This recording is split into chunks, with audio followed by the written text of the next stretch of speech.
रोटी सब्जी green salad सब कुछ परोसा जाता था और बड़े अच्छे से वो खाया जाता था और वो शरीर को लगता भी था। शरीर को तो आज भी चीजें लग रही है, ओबेसिटी बढ़ रही है, लेकिन क्यों?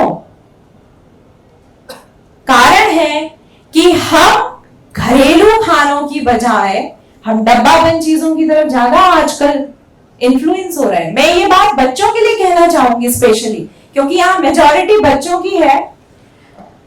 आप लोगों को बहुत अच्छा लगता होगा कि कभी सागर गैलरी में बैठ के खाना खा लें, सैंडविचेस खा लें, सूप पी लें, कुछ वेजिटेरियन कुछ हक्का नूडल्स खा लें, है ना, या पिज्जा बेस हम जनरली घर में रखते हैं कि भाई रोटी ना बनाना पड़े तो हम पिज्जा बेस का ही यूज कर लेंगे। ये सारी चीजें आपको मैं ये बता दूं कि जितने भी प्रिजर्वेटिव होते हैं, जो भी डब्बाबंद चीजें रहती हैं, उन प्रिजर्वेटिव में सॉल्ट का परसेंटेज सबसे ज्यादा होता है और यही कारण है कि हम बचपन से बच्चों को यही सब खाने के आदी बना रहे हैं। हम उनको चिप्स खिला रहे हैं, कुरकुरे खिला रहे हैं, तली हुई चीजें मक्खन खिला रहे हैं हम उनको। तो ये सारी चीजें बाय बर्थ बच्चों के अंदर समाहित होती जा रही है। हमारा जो शुरुआत है वही गड़बड़ होती जा रही है हमारी। भूख लगी, बच्चों को चिप्स का पैकेट दे दिया कि चिप्स खाओ, क्यों? बच्चे खुश रहेंगे। आप बच्चों को बोलेंगे कि रोटी खा रहे तो वो तो किसी तरह नाक मुंह सिकोड़ेंगे। बहुत सारे बच्चे हैं यहाँ मेरे, है ना, सभी को पसंद है कि मैगी बना के खा रहे हैं, 2 मिनट का काम है, इजिली अवेलेबल है, क्यों ना मैगी खा लिया जाए, कौन रोटी बनाए दो, है ना बच्चों? एम आई राइट?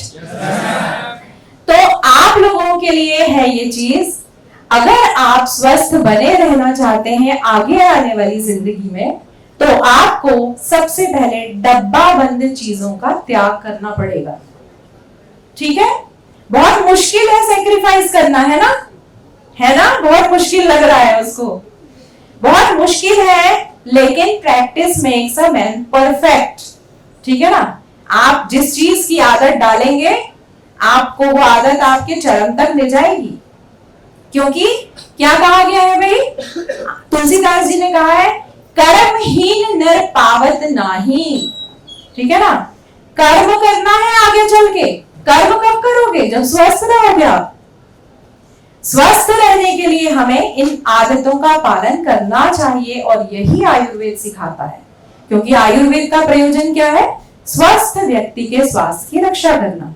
कार्डियोवैस्कुलर डिजीज, फिर वही न्यूट्रिशनल ट्रांजिशन की बात आती है। हम क्या है ना, भारतीय चिकित्सा पद्धति, भारत, संस्कृत जो कि सुसंस्कृत लोगों की भाषा है, इनसे हम दूर होते जा रहे हैं। हम करीब जा रहे हैं, पाश्चात्य देशों के प्रभाव से प्रभावित हो रहे हैं। बच्चों को बहुत अच्छा लगता है कि भाई हम कुछ अच्छा पहन लें, कुछ वेस्टर्न पहन लें, है ना? सबको अच्छा लगता है कि टी शर्ट जीन्स पहन लें, एक अच्छा फील होता है ना लोगों को, मॉडर्न बन गए हम। ठीक है, बट मॉडर्न हमें अपने वेशभूषा से थोड़ी बनना है। मॉडर्न हमें अपनी सोच से बनना है। आप अपनी सोच में कब परिवर्तन लाएंगे और अच्छा सीखने की आदत आप कब डेवलप करेंगे? स्कूल्स में आपके तो टीचर्स बहुत कुछ आपको शिक्षा देते हैं इस बारे में। कार्डियोवैस्कुलर डिजीज, फैटी चीजें खाने से आर्टरीज में फैट का डिपोजिशन हो जाता है और फैट के डिपोजिशन के बाद किसी भी उम्र में, आजकल तो आपने देखा होगा कि 8th, 9th, 10th तक के बच्चों को कार्डियोवैस्कुलर डिजीज से गुजरना पड़ रहा है। तो आपको पता है, जैसे कि सिगरेट के पैकेट में लिखा रहता है ना, धूम्रपान स्वास्थ्य के लिए हानिकारक है, फिर भी हम धूम्रपान करते रहते हैं। आप भी उसी गड्ढे की तरफ जा रहे हो। ठीक है ना?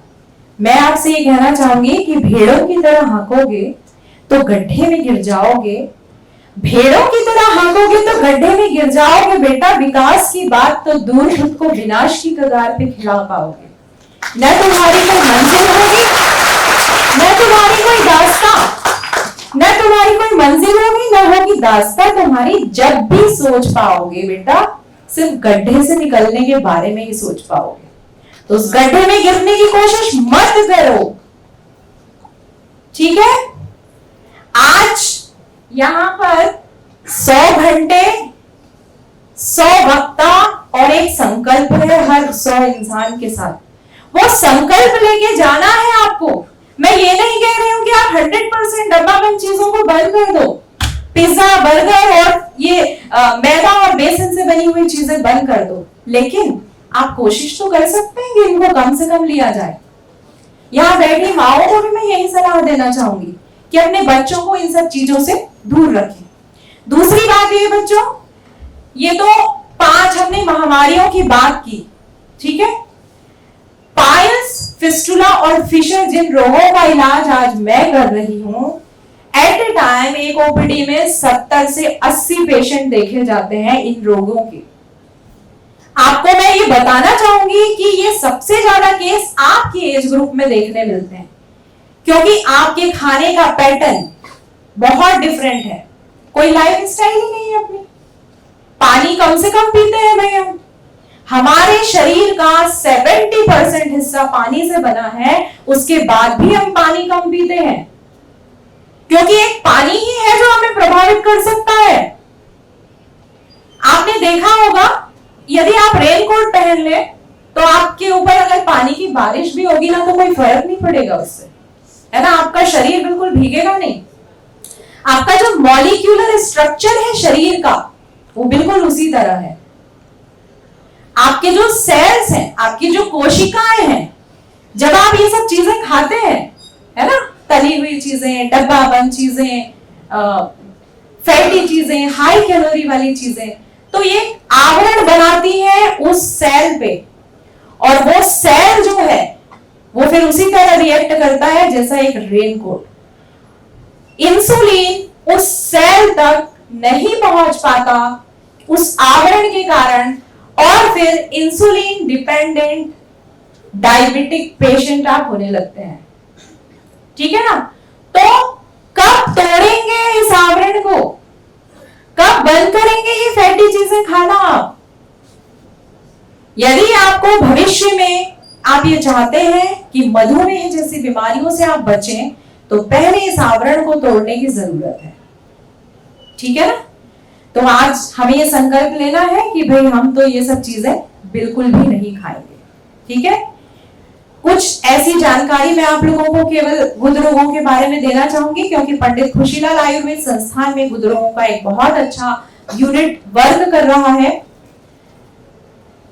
आप लोग जो चीजें खाते हैं, यदि आप में से कुछ लोगों को रेगुलर कॉन्स्टिपेशन की शिकायत हो, आपका डाइजेस्टिव सिस्टम प्रॉपर वर्क नहीं कर रहा हो, या आपको कभी लेट्रिन के साथ खून आ रहा हो, ठीक है, तो ऐसी स्थिति में एक अलार्मिंग साइन है आप लोगों के लिए, क्योंकि लोगों का टॉयलेट में बैठने का जो टाइम है दैट इज 30 मिनट्स अप्रॉक्स। आजकल के बच्चों का 15 से 20 मिनट वो टॉयलेट में ही इंतजार करते हैं कि किसी तरह मोशन क्लियर हो जाए। ये एक बीमारी है। इस बीमारी से अगर आपको बचना है तो आपको अपनी लाइफ स्टाइल सुधारना होगा, नहीं तो पाइल्स, फिस्टुला और फिशर्स जैसे रोग होंगे जो कि आपके करियर में एक बहुत बड़ी बाधा है। ये ऐसी बीमारियां हैं जो पढ़ने नहीं देंगी आपको, आपका ध्यान केवल उसी जगह रहेगा, है ना। मुझे लग रहा है कि यहाँ काफी बच्चे ऐसे होंगे जिनको इस तरीके की प्रॉब्लम हो सकती है। तो मैं, अगर आपका कोई इससे रिलेटेड सवाल है तो आप मुझसे पूछ सकते हैं। मैं केवल इतना ही कहना चाहूंगी, उद्यमे हि सिद्ध्यन्ति कार्याणि न मनोरथैः। केवल उद्यम से ही आपके कार्य सिद्ध हो सकते हैं, केवल सोचने से नहीं। नहीं सुप्तस्य सिंहस्य प्रविशन्ति मुखे मृगा, क्योंकि सोए हुए सिंह के पास कभी भी हिरण अपने आप नहीं चला आता। तो यदि अपनी राह बनाना है तो आप खुद प्रयास करें। इसी शब्दों के साथ मैं अपनी वाणी को विराम देना चाहूंगी। मन की बात आयोजकों को बहुत बहुत धन्यवाद। माननीय प्रधानमंत्री प्रधानमंत्री श्री नरेंद्र मोदी जी को उनकी वचनबद्धता और कृत संकल्प के लिए शत शत नमन। और इसी के साथ मैं अपनी वाणी को विराम दूंगी। जय हिंद, जय भारत, जय आयुर्वेद।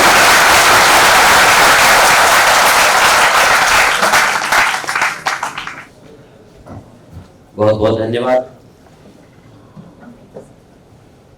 प्रधानमंत्री जी।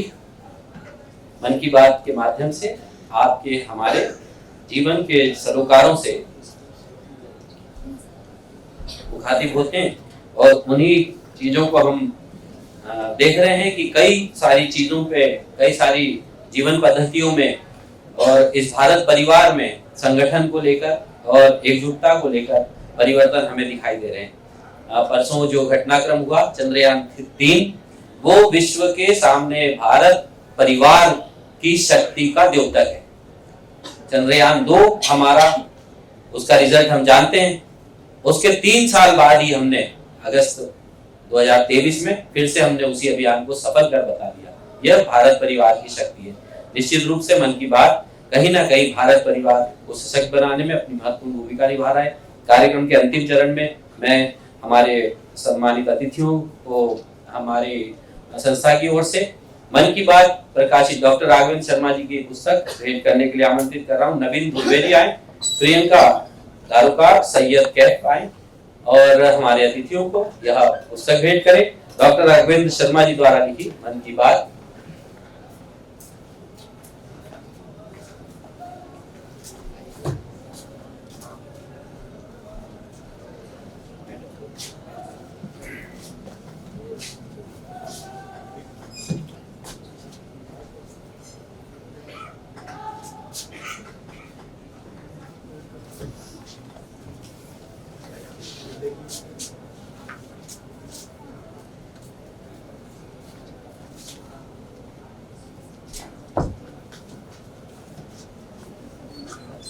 आप जिस तरह देख रहे हैं हमारी पंचलाइन है इस कार्यक्रम की 100 घंटे 100 वक्ता और 100 संकल्प। प्रत्येक सत्र में संकल्प लिया जाता है। इस सत्र के संकल्प लेने के लिए मैं आमंत्रित करूंगा आज कार्यक्रम में विशेष अतिथि के रूप में डॉक्टर श्रवण पचौरी जी कि वे आए और संकल्प दिलाएं।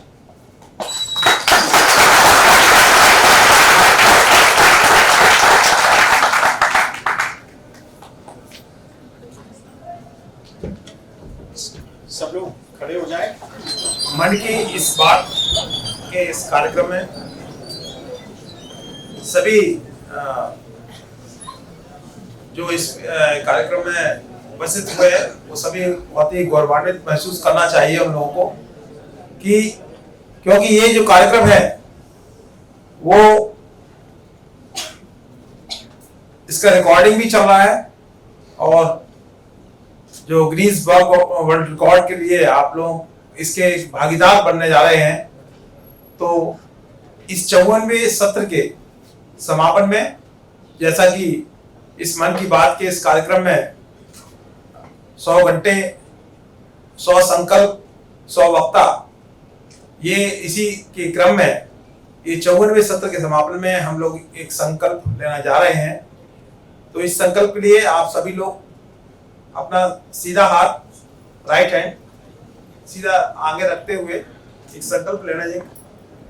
मैं संकल्प लेता हूँ कि मैं देश की एकता और अखंडता को अक्षुण्ण बनाए रखने हेतु हमेशा प्रतिबद्ध रहूंगा। भारत माता की जय। धन्यवाद। बहुत बहुत धन्यवाद। कार्यक्रम के समापन के पश्चात दाहिनी ओर से आप बाहर निकलेंगे। ग्रुप क्योंकि बहुत बड़ा है, 2 ग्रुप में आप निकले। बाहर एक ग्रुप फोटोग्राफ होगा। मैं अतिथियों से भी निवेदन करूंगा कि कृपया